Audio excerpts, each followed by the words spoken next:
감사합니다. 찬양 속에서 함께 예배 드리게 된 것 너무 감사하고요. 옆에 분 축복하십시다. 예수 그리스도 안에서 축복합니다. 축복은 마음껏 하고 사세요. 막 길 가다 바치는 사람이 있으면 에이씨 하지 말고 축복합니다. 사랑합니다. 그렇게 하면 됩니다. 집에서도 부부지간에 만날 때마다, 집안에서도 이렇게 다니다 보면 만나자. 그때마다 사랑합니다. 그죠? 사랑합니다. 그래, 예를 들어서 뭐 김군 사랑합니다. 그렇게 하시면 됩니다. 오늘은 살리자는 건데, 현장을 살리자. 왜 살려야 돼요? 저주와 재앙으로 망하고 있고 죽어가고 있기 때문에 살려야 합니다. 조금 높이세요. 그리고 완전히 사람들이 병들어 있습니다. 그리고 정신 문제에 잡혀 있습니다. 사람 믿을 사람이 별로 없다고 그래요. 특히 지도자들은 우리 한국에서 보면 그렇죠. 돌아서면 거짓말이고 막 그러니까 막 비가 와도 막 투표할 때는 길바닥에 양복 입고 막 꿀 앉아가 막 절해 놓고는 그거 땅 마르기 전에 거짓말 해보고 막 다 그래요. 뭐 국회의원이고 뭐고 할 거 없이. 사람은 약속을 어깁니다. 그러나 오늘 여기 있는 우리만큼이라도 하나님 앞에 맺은 언약의 약속, 또 우리끼리 눈치껏 맺은 언약, 이거를 절대로 어김없이 우리의 신앙생활을 지켜가야만 현장을 살릴 수가 있습니다. 세상에는 영원한 것이 없습니다. 사람은 자기 유익을 쫓아갑니다. 내게 유익하냐, 그렇지 않느냐, 내게 좋은 것이냐, 나쁜 것이냐, 그걸로 모든 것을 결정합니다. 그러나 하나님은 영원한 언약을 가지고 우리에게 오셨습니다. 그 영원한 언약이 무엇이냐? 예수 그리스도입니다. 절대로 이것은 놓치면 안 됩니다. 그리고 하나님은 우리에게 변하지 않는 걸 또 주셨습니다. 하나님 말씀이 변하지 않습니다.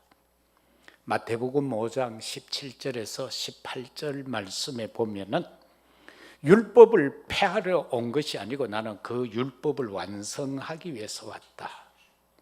천지가 없어지기 전에는 율법의 1.1획도 결코 없어지지 아니하리라. 이 말씀이 도대체 뭡니까? 이 말씀은 사람이 존재하는 한 하나님의 말씀은 있다라는 겁니다. 천지가 없어지면은 사람이 하나도 없어지잖아요. 하나님의 말씀이 들을 수 있는 사람이 존재하는 한 하나님의 말씀은 변함이 없다라는 겁니다.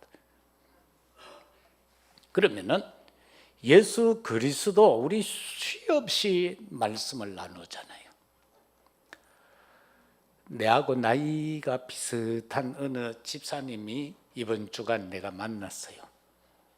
합동측 교회 다니고 있는 분인데 뭐 우리한테 아주 뭐 괜찮게 생각하는 사람이에요. 아주 오랫동안 믿은 사람인데 예수님이 누구시지요? 내가 애들한테 묻는 식으로 물었어요. 가만히 있더라고. 그리스도 맞죠? 하니까 예. 그럼 그리스도에 대해서 말할 수 있습니까? 그러니까 뭐뭇 하더라고요. 우린 예수만 믿으면 안 됩니다. 예수는 그리스도이심을 믿어야 합니다. 그는 참 선지자예요. 아담 하와가 하나님을 떠났지 않습니까? 그런데 우리의 근본인 아담 하와, 우리의 조상이었기 때문에 그의 죄가 우리에게 그대로 전가되어졌습니다. 하나님을 떠나서 하나님 만날 수 없는 우리가 되어졌습니다. 그런데 하나님은 약속해 주셨습니다. 당신을 만날 수 있는 길을 열어주셨는데 그 길이 바로 예수 그리스도이십니다. 선지자 되신, 친히 자신이 내가 길이다 진리다 생명이다, 나로 말미암지 않고는 아버지께로 올 자가 없다라고 하신 그분을 가리켜서 우리는 참 선지자라고 합니다. 그리고 예수님은 제사장입니다. 그냥 제사장 아닙니다. 구약에 보니까 엄청 많은 제사장들이 있었지만은 그들은 인간의 죄를, 원죄 문제를 근본적으로 해결 못했습니다. 자범 문제만 해결했습니다. 사람이 죄를 지을 때마다 짐승을 가지고 오고, 제사장은 한 손은 사람의 머리에, 한 손은 짐승의 머리에 얹어 기도합니다. 이 기미란의 죄를 이 양새끼에다가 전가시킨다라고 기도합니다. 그리고는 죄 지은 기미란이 대신에 완전히 양을 죽였습니다. 그런데 그 다음날 또 죄 짓습니다. 애굽은 짐승만 수십억 마리 뒤졌습니다. 내가 극했어요. 당신을 위해서, 나를 위해서 죽으신 분이 계십니다. 바로 참 제사장이신 그분이지, 바로 예수 그리스도입니다. 히브리서 9장 22절은 피 흘림이 없이는 죄 사함이 없다고 했습니다. 내 피를 헌혈한다고 내 죄가 사해지는 것 아닙니다. 그 죄 문제를 해결할 수 있는 피가 필요합니다. 그분은 마가복음 10장 45절에서 말씀했습니다. 섬김을 받으러 온 것이 아니라 오히려 낮은 자리에서 우리를 섬기고 죽기 위해 오셨다라고 했습니다. 바로 제사장, 참 제사장이신 그리스도이십니다. 우리는 세상에서 지금 이 모양 저 모양으로 공격을 받습니다. 그 공격의 배후는 뭡니까? 계시록 12장 7절에서 17절에 보면은 하늘에서 전쟁이 일어났는데 미가엘과 그의 사자들이 한편이 되고 용하고 더불어서 싸웠다라는 기록이 있습니다. 그런데 그 싸움에서 용과 그의 졸개들이 하늘에서 쫓겨납니다. 그거를 지칭해서 예뱀, 곧 마귀라고도 하고 사단이라고도 하는 존재가 되어졌습니다. 그는 천하를 꿰는 존재입니다. 예수 그리스도의 권세가 아니고는 그걸 꺾을 수가 없습니다. 그 말씀에 계시록 12장에 보면 이렇게 말씀하고 있습니다. 그 사단 마귀는요, 항상 참소하는 존재라고 했습니다. 우리가 성경에 보면은 욥을 하나님 앞에 참소하는 존재가 있죠. 하나님 앞에 하나님의 아들들하고 그 다음에 마귀 사단이 가서 하나님 앞에서 막 욥을 고자질합니다. 이 시간도 사탄은요, 여러분을 하나님 앞에서 고자질하고 있어요. 저 오늘 왜 교회 왔는지 아느냐고 막 하나님 앞에 그래 고자질합니다. 저 은혜를 입으니까 하나님이 복을 주니까 그렇다라고 막 고자질을 합니다. 욥에 대해서 그렇게 하니까 하나님은 미리 함에 딱 정해놨어요. 욥이 그 사단이 욥을 고자질하기 전에요. 네가 땅에 가서 참 의로운 자 욥을 보았느냐고 그렇게 합니다. 이미 하나님은 욥을요 딱 규정을 했어요. 의로운 자로. 오늘 이 시간에도 하나님께서는 여러분을 나의 사랑하는 아들이다, 나의 사랑하는 딸이다, 정말로 나의 의로운 자다라고 이미 규정을 지었어요. 그런데도 불구하고 사단은 고발합니다. 아니에요, 하나님. 하나님이 축복을 하니까 그래요. 그래서 하나님은 뭐라고 그래요? 그럼 좋다, 생명 건들지 말고 그 육체의 생명은 건들지 말고 네가 하고 싶은 대로 다 해봐. 그래서 욥이 당한 고난이 그렇게 나오는 거예요. 그런데 욥은 의로웠어. 그 사단의 참소에, 그리고 사단의 그 음흉함에 안 넘어갔어요. 사탄을 요한복음 8장 44절에서는 어떻게 표현하고 있나요? 요거는요, 처음부터 거짓말쟁이, 속이는 자, 살인하는 자로 규정이 되어져 있잖아요. 그 놈이 계속해서 우리를 속이려고 하고 있는 거예요. 더 나아가서는 우리로 하여금요, 축복 못 받고 죽게 만들려고 하고 있어요. 그래서 바로 예수 그리스도가 누구냐? 참왕이다. 사단의 일을 멸하려고 오신 바로 그분이다. 그런가 하면은 또 우리는 사무엘하 1장 14절 이하에서 쭉 나오는 메시지를 통해서 기름 부음 받음이 얼마나 소중한가를 거기에서 말씀하고 있어요.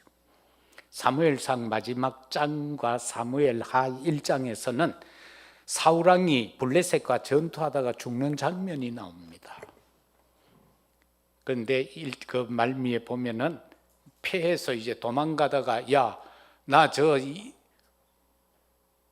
하나님을 알지 못하는 저 무할례자들의 손에 의해서 죽는 것보다는 내가 자살해야지. 그런데 한 번 콱 찔렀는데 안 죽어요. 그러니까 지나가는 청년 하나 보고 나를 죽여달라는 거예요. 그리고 이 사람도 왕을 왜 죽여요? 그러니까 자기 칼로 자기가 엎드러져서 이제 마지막 목숨을 끊어요. 그런데 1장에서 보면 또 조금 달리 나와요. 사무엘하 1장에서는. 거기서는 아말렉 청년이 하나가 그 전쟁터에 그 당시에는 이래 배경을 보면은요, 전쟁하면은 저 딴 사람들이 와가 죽은 사람들의 막 전리품을 취해가 이익을 삼는 사람들이 많았대요. 그런데 이 아말렉 청년 하나가 그 현장 일에 갔는데 뭐 이제 사울이 그렇게 되어져 있잖아요. 그래서 이 청년이 생각했겠죠. 왕관하고 왕의 금팔찌를 가지고 갔으면은 그냥 막 어디 가서 팔아서 잘 먹고 잘 살았을 건데 이게 머리를 쓴 거예요. 평상시에 이 사울왕이 다윗을 못 살게 굴었으니까 이 죽은 사실을 알려주면은 큰 보상이 더 큰 게 오겠다, 이래 착각을 한 거예요. 그래가지고는 왕관하고 팔찌를 가지고 가서 이렇게 되어졌습니다 라고 할 때에 다윗의 반응은 뭡니까? 너 기름 부음 받은 자를 네가 죽였어? 라고 하면서 다른 청년을 시켜가지고 그 사람을 목을 치라고 합니다. 두 가지 관점이죠. 다른 관점이에요. 기름 부음에 대한 다른 관점. 이 청년은 그렇게 함으로 인하여서 기름 부음 받았다라는 것에 대한 아무 생각이 없는 거예요. 단지 자신이 어떻게 더 유익할 것인가 그것만 판단한 거예요. 그러나 다윗에게는 하나님의 절대 주권을 가지고 살아가는 사람이요. 그러면서 거기에 뭐가 있습니까? 하나님이 기름 부음 받은 자다. 그래서 수없이 자기를 죽이려고 군사 5천을 데리고 15년 동안 따라다니는 사람을 몇 번이나 살려주잖아요. 죽일 수 있는 기회가 주어졌습니다. 왜 그랬을까요? 하나님이 기름 부었다라는 거예요. 그래서 그 차이인 거예요. 우리 장로님들 너무 귀하잖아요. 기름 부음 받았어요. 우리 권사님들, 장립집사님들 교회에서 우리가 선발을 해서 공동회를 통과하고 노예 귀한 목사님들을 모셔서 안수 축복했잖아요. 그게 기름 부음 받은 거예요. 그래서 너무 소중한 거예요. 그 옆에 분 보고 가세요. 당신은 너무너무 소중합니다. 그러면은 나는 서리 집사인데, 나는 그냥 렘넌트인데 기름 부음 안 받았잖아. 아니에요. 예수를 믿을 때에 성령의 기름 부음을 받았어요. 그래서 예수님이 오신 목적이 그거예요. 그리고 우리는 전부 엄청 귀한 존재들이다라는 거예요. 그런데 다윗 왕은 그걸 알았고, 이 청년은 이 영적 의미를 몰라서 사울을 죽인 거예요. 바로 단지 그 차이예요. 그래서 오늘도 우리는 각자 약하고 부족함을 깨닫고 하나님 앞에 엎드렸어요. 정말 주의 영이 우리에게 충만하게 임하여 있을 줄로 믿습니다. 그리고 이 시간도 하나님의 영은 우리에게 임합니다. 그러면은 현장을 살리는 복음적 삶인데, 복음으로 살려야 할 현장의 모습은 도대체 어떤 모습인가? 단적 한마디로 말하자면 하나님을 떠난 현장이잖아요. 사단이 거짓말을 하고 속이고 죽이는 그 현장이에요. 다시 말하면 근원적인 문제가 있는 현장이다. 하나님 떠난 문제, 그리고 네피림의 문제에 잡혀 있는 현장이다. 오늘날도요, 마음대로 살잖아요. 성공한 자들 네피림이잖아요. 그들은 하나님 없다라고 하면서 살잖아요. 뭐 신이 있어 필요해라고 하면서 살잖아요. 바벨탑과 우상의 문제예요. 자기의 탑을 쌓아요. 그런데 그것은 결과적으로 우상의 문제다라는 겁니다. 이 속에서 살아가는데, 그 속에서 살아가는 그들은요, 오늘 2절 말씀과 사도행전 9장 11절에서 12절을 통해서 보면 복음에 대한 박해를 하는 자들입니다. 복음에 대해서 박해를 해요. 바울이 믿기 전에, 주님께 부름받기 전에 그럴 수 없는 박해자였어요. 박해자였단 말입니다. 지금도 여러분 박해받고 있을 수도 있습니다. 가족에게 박해를 받고 현장에서 박해를 받고. 그러나 그거 별 상관할 것 없습니다. 하나님이 나를 지금 부르셔서 내 그 현장을 구원하기를 원하고 계시고, 내 가정을 구원하기를 원하시고, 내 가족과 나 아는 모든 사람에게 복음 전하여서 그들을 구원하기를 원하는데, 이 복음에 대한 박해자들은 어디에 잡혀 있는가? 율법주의에 잡혀 있고 선민사상에 잡혀 있습니다. 그래서 그런 겁니다. 그 다음에는 그들은요, 6절 말씀을 통하여서 앞부분에 나오는 6절 말씀을 보면은 이렇게 기록을 합니다. 이것을 주목하여 보니 땅에 4발 가진 것들과 짐승들과 기는 것들. 이 베드로가 이 환상을 볼 때에 유대인으로서는 먹으면 안 되는 것들 막 가득히 그 보자기에 곤충들이 담겨져서 내려서 지고는 베드로 보고 먹으라고 그러잖아요. 그럴 때 베드로가 못 먹겠다고 그러는데, 이제 고넬료가 보낸 사람이 와서 초청해 가는 그 장면을 두고 하는 말입니다. 대적하고 비방한다. 별 것도 아닌데요. 왜 그거 먹었어? 왜 거기 갔어? 왜 거기 있지? 이런 식으로 지금 비방을 하고 있습니다. 왜 그럴까요? 사단은요, 계속해서 삼킬 자를 찾아 두루다니고 있습니다.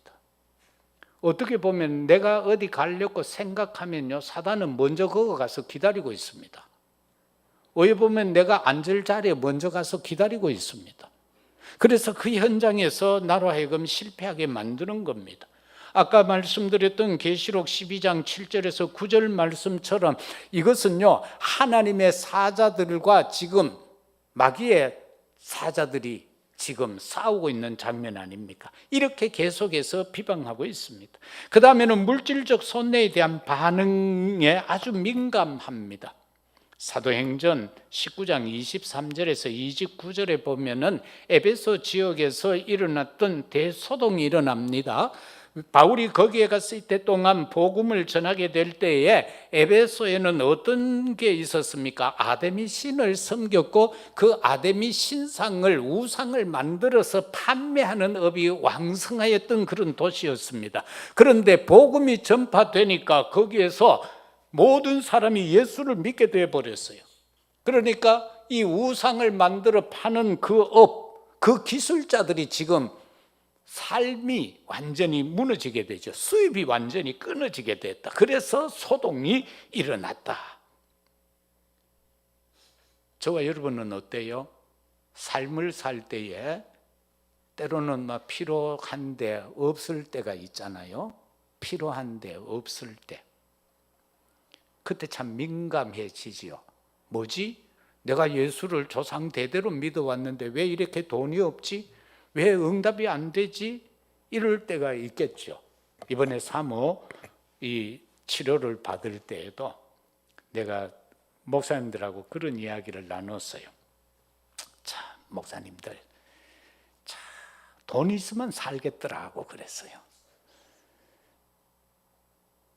암에 서울의 모 병원에 가면 우리나라에 딱 한 대가 있는데 한 번 비추는데 1억이라. 김광민 집사님한테 물어보니까 대구는 계명대학에는 한 번 비추는데 1,000만 원짜리가 있어. 그거는 사기암도 사람이 살아서 생활할 수 있을 만큼 치료가 된대. 그런데 경대에 떡가니까 3번이나 묻더라고. 우리가 결정한 거는 7만 원짜리 병원 그거 의료보험 다 제하고 본인 부담이 7만 원짜리인데 6만 9천 뭐 몇백 원짜리예요. 근데 그걸 3번이나 묻더라고. 이거 할랍니까? 2만 7만 원 한데 할랍니까? 하면서 그 담당 직원이 3번이나 묻더라고. 그런데 가장 흐른 거는 빵원이야.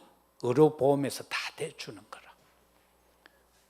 그래도 내가 1억짜리는 할 수 없고 1,000만 원짜리도 그렇고 그래서 내가 그래도 7만 원짜리 했다고. 그러니까 막 웃더라고. 여러분, 그런 일을 당할 때 되면 참 어떻게 보면 내가 뭐지? 그런 막 자괴감도 들 수가 있고요. 내 인생 뭐지? 이때까지 이래 살아왔는데 뱃속에서부터 예수 믿고 살아왔는데 이게 뭐지? 그렇게 빠지면은 사탄에게 이제 속기 시작하는 거예요. 그래도 얼마나 감사해요? 내 뒤에 빵원짜리가 있는데 나는 69,500원짜리를 했는데. 그러나 돈 있는 사람은 한 번 5분 쬐는데 1,000만 원. 한 번 기계 속에 들어가서 막 빙 하는데 1억. 그러면은 죽을 것도 산다는 거예요. 이처럼 사람들은 물질에 대해서 민감하다. 그런데 이거 초월하는 단계로 들어가면 좋겠다. 봐라, 전부 초월 안 하려고 하잖아. 그래도 그렇지, 돈이 있어야지. 이걸 초월하자. 그런가 하면은 가이사 빌립보 지역의 종교 생활. 그거 보면 예수님 묻잖아요. 나를 누구라 하더냐라고 물으니까 세례 요한, 예레미야, 엘리야, 선지자 중에 하나와 같다라고 했습니다.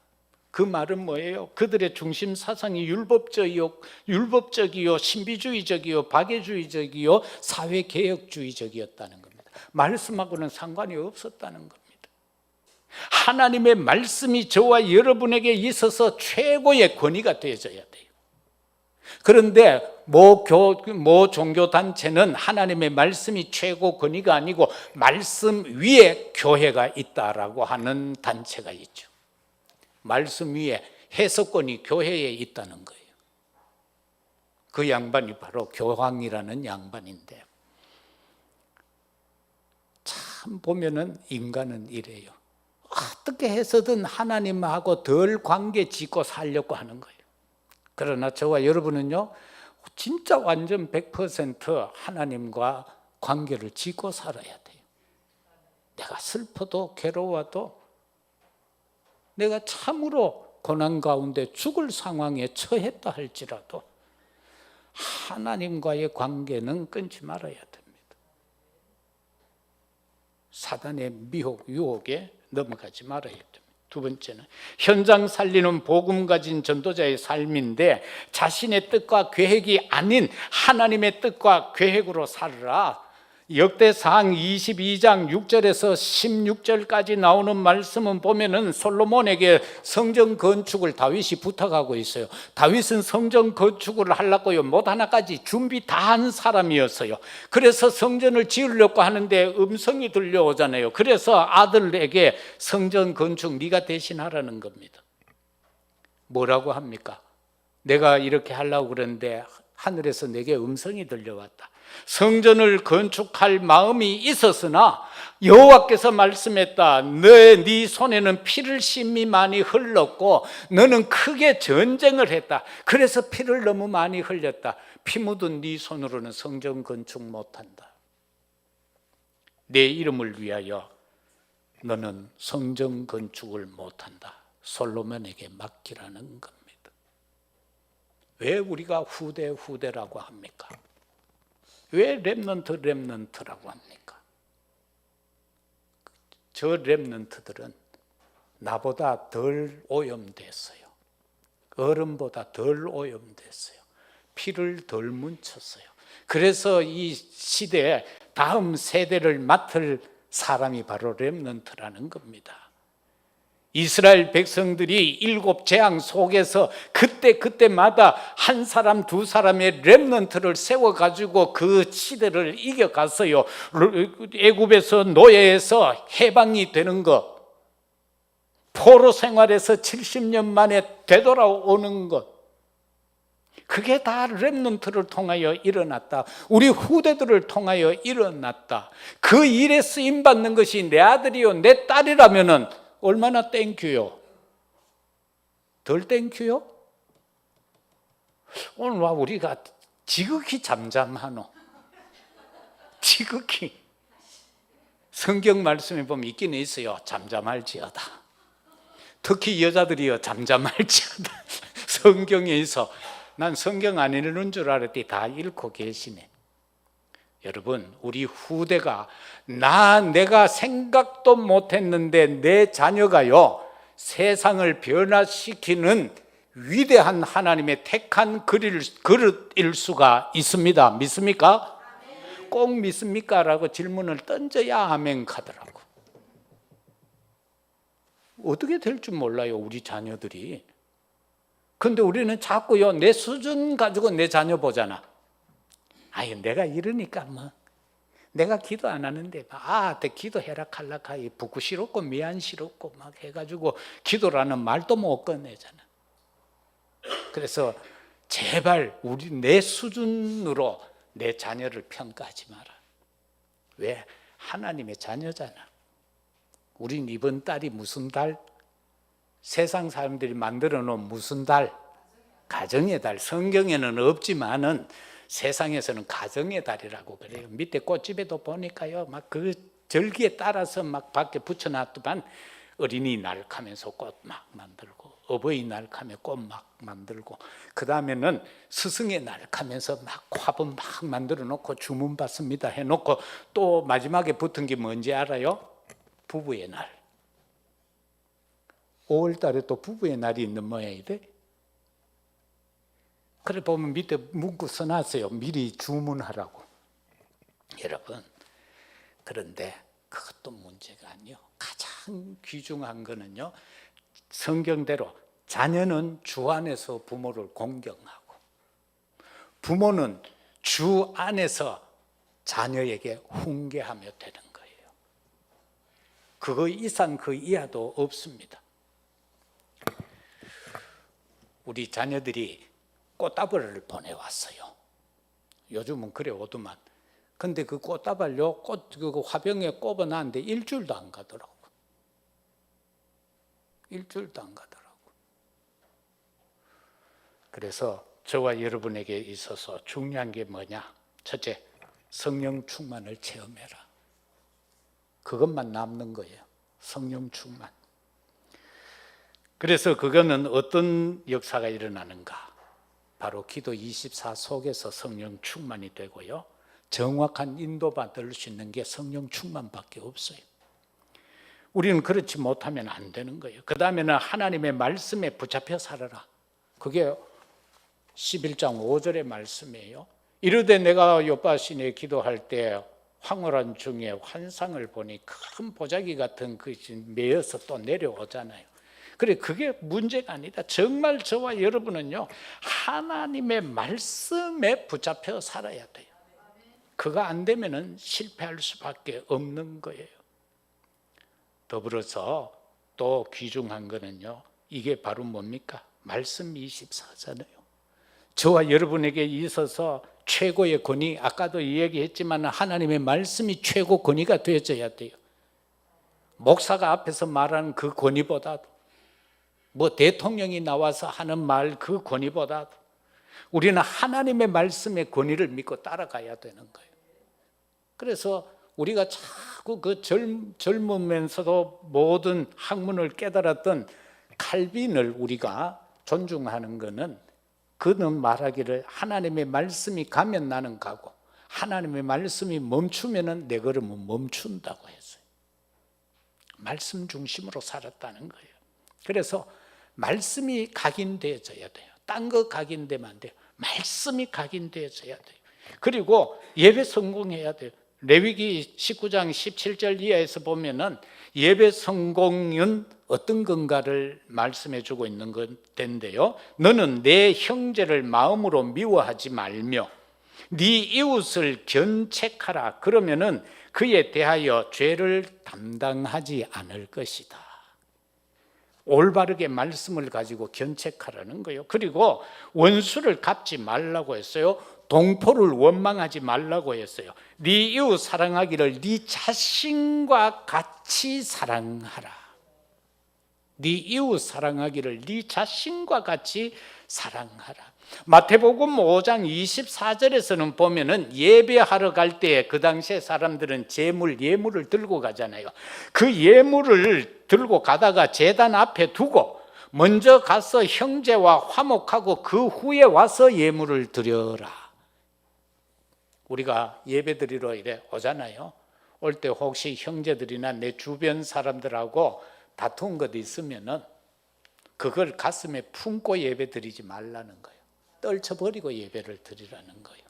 그러면서 전화해서 아이고 아빠 내 이랬는데 미안해요 하고 예배 드리라는 거예요. 아이고 딸아 미안하다. 아이고 아무 언니야 오빠야 누나야 동생아 이런 식으로요. 뭔가 막혀 있는 것을 풀고 예배를 드리라. 그렇게 말씀하고 있어요. 그게 바로 예배 성공자가 할 일이다. 그 다음에는 예수는 그리스도라고 증언했다. 18장에 그렇게 나오고 있죠. 그리고 마지막으로 저와 여러분이 생각해야 할 것은 성삼위 하나님의 역사를 믿는 정말로 확신의 삶을 살아야 됩니다. 저와 여러분이 확신 없으면 흔들릴 수밖에 없잖아요. 사단은요, 내가 축복의 나무에 올라가 있는데 사단은 속 흔들고 있어요. 여기서 붙어 있어야 되잖아. 내 손에 확신이 없으면 안 되잖아. 옛날 이야기가 있잖아요. 목사가 어디 가다가 낭떠러지에 떨어졌어. 그래가 솔피기를 붙잡았어. 대롱대롱 매달려 있으니까 이게 막 손에 힘이 빠지잖아. 그래 막 기도하는 거예요. 하나님, 내 김밀라인데 내 목사 아닙니까? 내가 40몇 년 동안 쇠가 빠지게 일해왔는데 내 살려주이소 하는 거야. 그래 위에서 음소리 들려왔어. 일어나, 손 놔라. 내 밑에서 받아줄게. 손 놔라. 뭐라 했어요? 김 목사가 뭐라 했겠어요? 그 위에 사람 없습니까? 안 믿는다니까. 안 믿어. 매달리 가지고는 막 있는 거 없는 거 지 옛날에 막 조그만한 것까지 다 고자질하는 거. 내 일을 얼마나 열심히 살았는데. 그러니까 하나님 손 놔라. 내가 밑에서 받아줄게. 그러면은 뭐가 맞는 말이에요? 손 놔야 되잖아. 40몇 년 동안 믿어왔다 했으면서 그 예수를, 그 하나님을 전해와 놓고는 위에 사람 없습니까? 그게 과연 김일아의 모습만일까요? 에? 우리 이래 믿는다니까 사람들이. 에? 위에 사람 없습니까? 내 죽게 생겼습니다. 나 좀 건져 주이소. 하나님 말 안 믿어. 평상시에 기분 좋을 때는 믿음 전부 다 1등이야. 문제만 오면 안 믿어. 사람 찾아. 그래서 데살로니가 전서 1장 3절 5절에 보면 믿음의 역사, 사랑의 수고, 소망의 인내 이랬는데, 그 소망의 인내는 뭐예요? 우리가 뭘 바라보고, 그런 말도 있잖아. 내가 지금 사는 집이 너무 초라해, 비세. 그런데 한 주 뒤에가 되면 너무너무 좋은 집에 이사를 가. 그러면은 그릇 가지고 비세인데 막 쫓아다니면서 받아도, 그 비를 받아도 즐겁잖아. 이불 피고 못 자도 저 구석에 쪼그리고 앉아가 자도, 왜? 이제 한 주 뒤 되면 매니맨션으로 이사 가는데 즐겁잖아. 그런 걸 우리는 소망의 인내라고들 알고 있어요. 그런데 주님은 뭐라고 해요? 주 예수 그리스도에 대한 소망이라고 그랬어요. 우리가 이 땅의 소망을 가지고 참고 기다리는 게 아니고 그리스도에 대한 소망이라고 했어요. 그래서 왜 우리가 이 확신을 가져야 하는가? 하나님은요, 말씀을 성취하고 계시잖아요. 그게 히브리서 4장 12절이에요. 그리고 예수님은 지금도 구원을 이루고 계시잖아요. 그래서 기도해 두라는 거예요. 우리 박 집사님이 매주 내하고 만나가 포럼할 때 오면 그래요. 목사님 왜 전도하는데 잘 안 돼요? 이 마누라가 내가 전도하면 니나 잘 믿으라 해요. 왜 안 돼요? 기도해 놓으세요. 그럼 다 시간표가 있습니다. 그러면 믿는다는 거예요. 믿고 있는데 그래도 그런 마음이 온다는 거예요. 우리가 그렇잖아요. 한번 탁 전해가 막 탁 꼬꾸라지면 얼마나 좋아요. 항복하고 내 다음 주부터 내 딴번에 각객해놓고도 안 오지만은 그런 말이라도 들으면 우리가 힘이 나잖아.